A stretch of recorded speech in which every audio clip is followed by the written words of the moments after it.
everybody, to Blonde and Crossbones. I'm Juliette Huddy, and this is Jack from Cypher16. I got to know about the name. I did some research, but you never know what's true on the internet. What did you research and what did you find out? It said that you were trying to do something about some MySpace thing, and so you put Cypher. Wow, that's still, yeah, that's pretty much. I'll tell the story one more time because my team won't let me tell it anymore. But yeah, okay, so yeah, MySpace days. MySpace.com/URL, you have to put something, you know. So, I mean, this is going back a long time, but I put down Cypher, which has obviously been taken many years before by all the rappers, and the 16 was just a number we added to stop any legal problems coming out, and so they'd give us a site, give us a page on the site. And it stuck. And it stuck, and we'll get rid of this in 6 months. You know, it's just a temporary project, and it never went away. What was it, like 10 years later? You guys got together, and you were how old? That was when I was 15, 16. Before the band even really started being a band. We didn't start touring until about 2009. So that was kind of when it really started kicking off. But the project was in the formation stages a few years before, when I was at school. I'm always curious about that. So you're in school, you're a kid, you've got your studies that you have to sort of focus on, but your mind is in a totally other place. You wanna. Yeah, I was all about guitar playing. I started learning the guitar when I was 12. Classically trained a little bit before that, and yeah, when I was about. Well, when I was 10 onwards, I started getting into heavy metal and kind of live music, stuff like that, Iron Maiden, Metallica, when I was 13, 14. And then 14, 15, started going to shows, and that's when the band thing kicks in. So from about 15, 16 onwards, it was all about trying to be in a band and learn how to do that. You turned off the classical and you turned on to the I still love the classical. I mean, Bach is my favorite composer of all time, above anybody. You know what I find about the folks from the UK? You always seem so very cultured.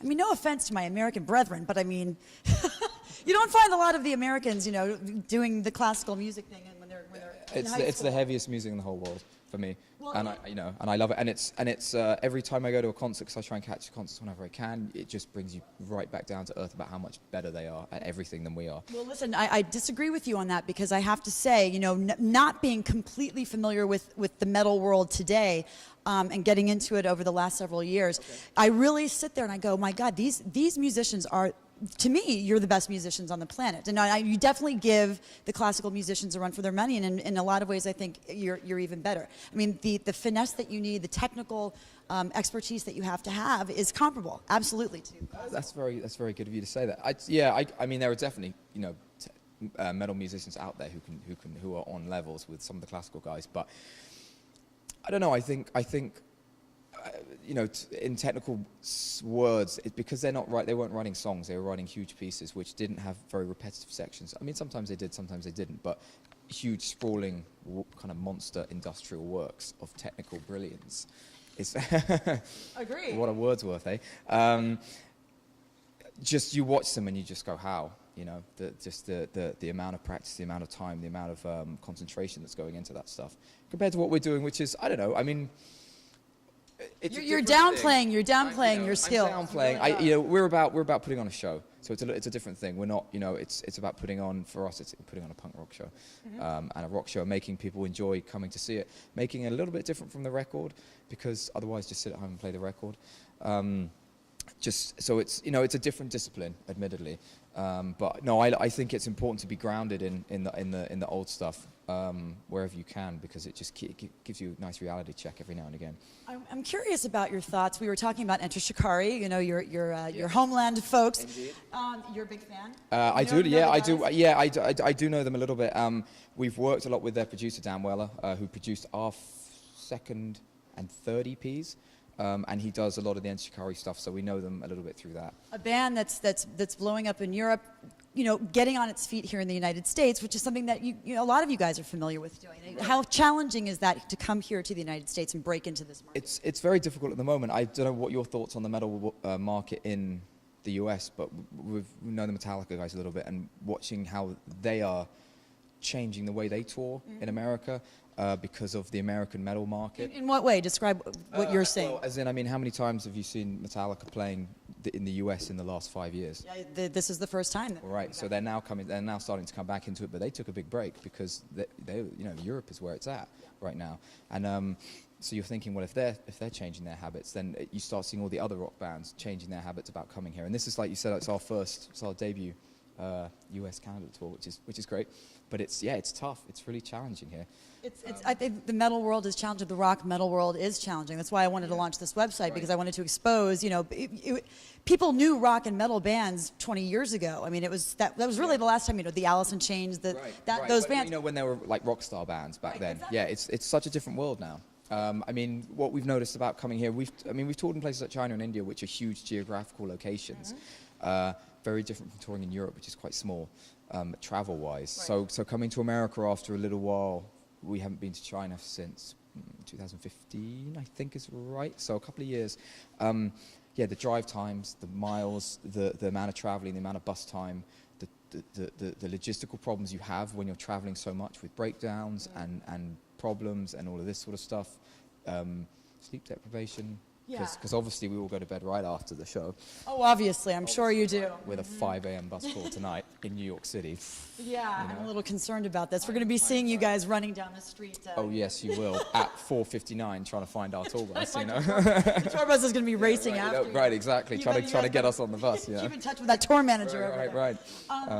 So yeah, that stuff makes it tough. But I like it like that because this is not an easy job. It's not supposed to be easy. I quite like when it's tough and when it sucks a little bit, because you go, well, you feel like you're doing something. Really? Yeah, a little bit. Because, essentially the show is, for us 30, 45 minutes a night. But everything else is, it's all there. It's all happening. You're tired the whole time. Hurry up and wait. Right, he took me for pizza earlier. I'm dying now. I don't want to play a show later. I need to recover. I need a nap, We were just talking with Elise from Amaranth, and she was saying, the same thing. She's got to wait. She can't eat, 2 hours before the show. No, I've got to, I don't eat very much on tour, so I lose a lot of weight. But I've got to try and time my meals. Anything within an hour and a half of the show could be disastrous. Okay, well, we got to watch you. Amit, you can watch him. You can keep an eye on it. We've got time. We're not playing for a couple of hours, but. So what is your perspective of the American market, the U.S. fans? How are they different? In what ways are they better? What ways are they worse? So far, we've had a great experience with U.S. fans. We're one of the support bands on this tour, so we're not necessarily the band people are coming to see, but they're all turning up early. I mean, really early. Well, they're probably doing the research, and I'm telling you, you see your first, your video that pops up there. I mean, I was like, wow. Yeah, I know, but they are doing research. In Europe, a lot of the fans won't bother. The support band is, it's not something you need to be there. It's just to fill time on stage. So yeah, the US fans are turning up. They are doing the research. They are coming and buying merchandise, which is the most important thing. Yeah, for us, it's the most important thing right now, because that's how we pay the driver to put gas in the tank of the bus so we can get to the next place. Otherwise, the bus will just stop.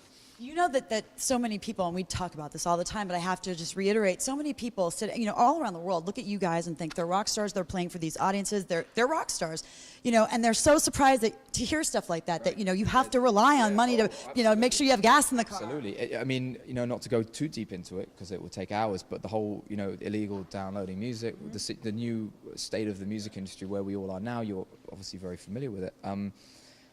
It means that we don't make the money from the record sales anymore, because people just download the CD. So we can't pay back the record, because that costs £20,000-30,000 to make. So like $40,000 maybe to make it on a small level. So when we go out on tour, we're touring to recoup the money we've lost on the record. But touring is really, really, really, really expensive. Yeah. So actually we're not. We're now losing money. You lose money on the tour. And then you get home and you go, well, we lost that amount of money on the tour, so forget paying the record back.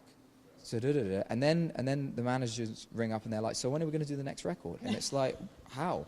After we get out of debt. Yeah, so what keeps you going? I mean, the music, obviously. Yeah, the music and the fans. Yeah, if you play a good show and you come off stage, it's like a drug addiction. The endorphins are racing, the whole thing is good. You meet people who've traveled a few hours or staying in.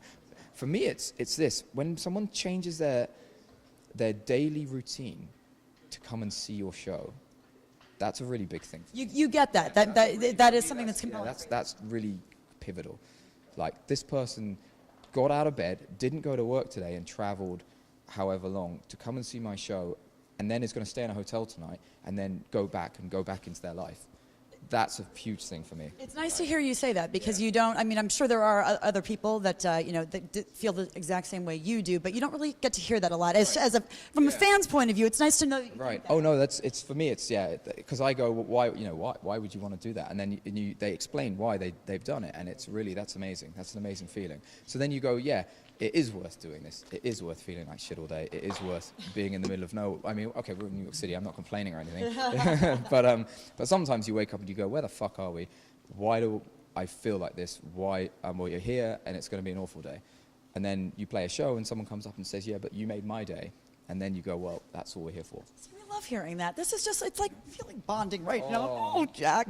Listen, congratulations. I'm really excited for you. I was telling your tour manager, you guys are one to watch. You really are. As an American and as a fan of metal, I'm psyched for you guys. Jack, thank you very much. Cypher16. Tonight at Webster Hall, you'll be seeing this afterwards, but make sure you follow them.